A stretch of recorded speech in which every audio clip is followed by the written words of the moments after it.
Do you feel safe walking in the park alone? A local woman says she was on the trail when a man flashed her and grabbed her. I'm Sarah Forgany with your KENS 5 News Now update. Police have identified the suspect as 32-year-old Nathaniel Boyd and arrested him. That incident allegedly happened on the Leon Creek Greenway Trail last month. San Antonio Parks and Rec have since launched a new campaign called Take to the Trails. If I get a bad vibe, I tend to just turn around and head in the other direction, just because I'm uncomfortable. I downloaded 360 so my husband knows where I'm at all times. You can find a link on how to keep you and your family safe on KENS5.com. A shooting outside a popular downtown hotel near the Riverwalk has police on a manhunt today for the shooter. This was around midnight in the 100 block of Bowie Street when officers say they found an injured 19-year-old man who was shot in the leg. Police say he was walking down Commerce Street with a group of friends when someone dressed in all black fired at them. The shooter then got away on a motorized scooter. Well, you've got to hear and see this because, yes, it can happen to any of us. Doctors are warning people about a painful mix-up, seeing more and more people who confuse lash or nail glue with eye drops. While it doesn't usually cause permanent damage, it can still require medical attention. Jaleesa Irizarry explains. Sometimes a video goes viral. Okay, guys, I'm at the ER because in hopes of keeping its content from trending. And instead of grabbing the eye drops, I grabbed the Kiss nail glue. So this is them rinsing my eye out. This TikTok video has been shared more than 41,000 times.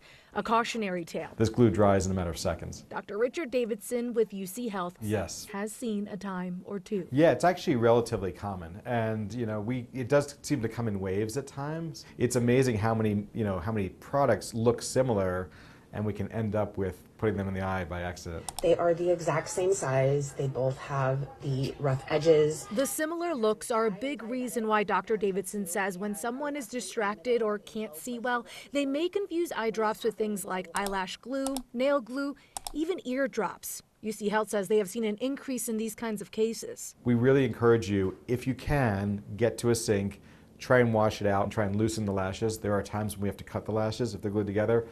And there are times if it's on the eye itself, we have to gently kind of scrape it or peel it off. So it's rare to cause extreme permanent damage, but it can be very uncomfortable for the first couple of days. Dr. Davidson suggests people read the labels out loud before use and store the bottles in different places. Okay. Find any way to keep from joining this unfortunate trend with unpopular results. Oh, yeah, don't put glue in your eye.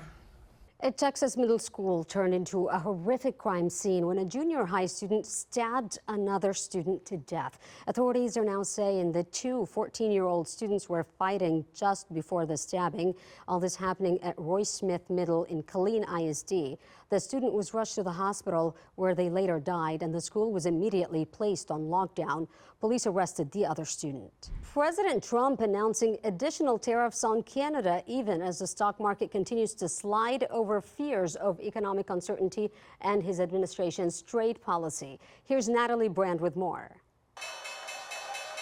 Stocks fell further at the start of trading Tuesday following Monday's sell-off, Wall Street's worst day so far this year. On again, off again tariffs, retaliations, cuts at the government, and it is making people feel concerned enough that we could see the economy slow down.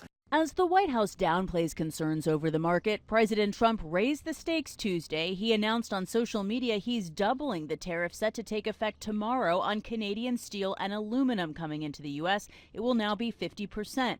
That's in response to Ontario's 25% retaliatory tax on electricity exports to the U.S. U.S. farmers and grocers describe a roller coaster as they brace for tariff impacts. Agriculture Secretary Brooke Rollins acknowledged the concern. Secretary, what's your message to farmers worried about tariffs, retaliatory tariffs, and the uncertainty?